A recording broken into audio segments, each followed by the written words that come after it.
when you are dealing with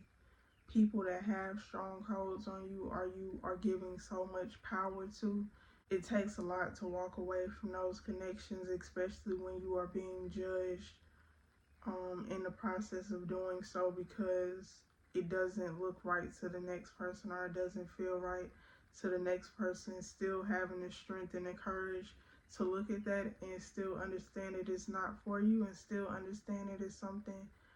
that is harming you or hurting you, and you taking the first steps to step into your own power, is something that is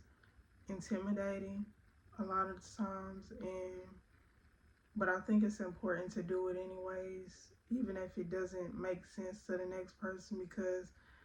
at the end of the day, at some point it is going to make sense, because they're going to see what you've been trying to tell them the whole time, or they won't, and it doesn't matter, because you're doing it for yourself and not for them, or not to be performative, or not to get the validation of others, but you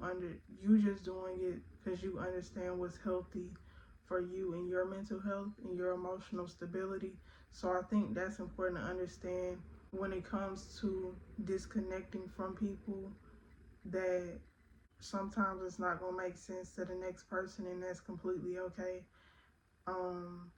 because they're not the ones that has to deal with your mental or emotional health,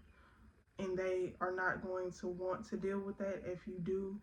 fall short. So I think it's important to understand that part of it as well, that the same people that you care about what they're going to think is probably not going to be the same people that want to be there for you if you lose your mind, or if you go numb to the world, or if you feel heartless because that's how you have to cope with that situation, or whatever the case may be. So I think it's important to understand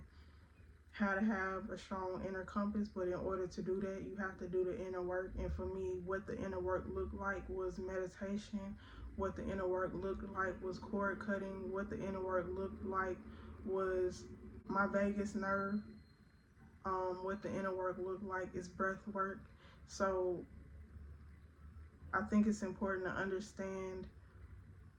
in order to really change your outside circumstances, in order to really not care what people think, in order to really have a strong identity, you have to first do the inner work. Because if you're being performative with it, if you're being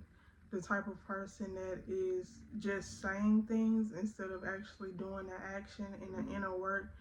it is going to be, you are going to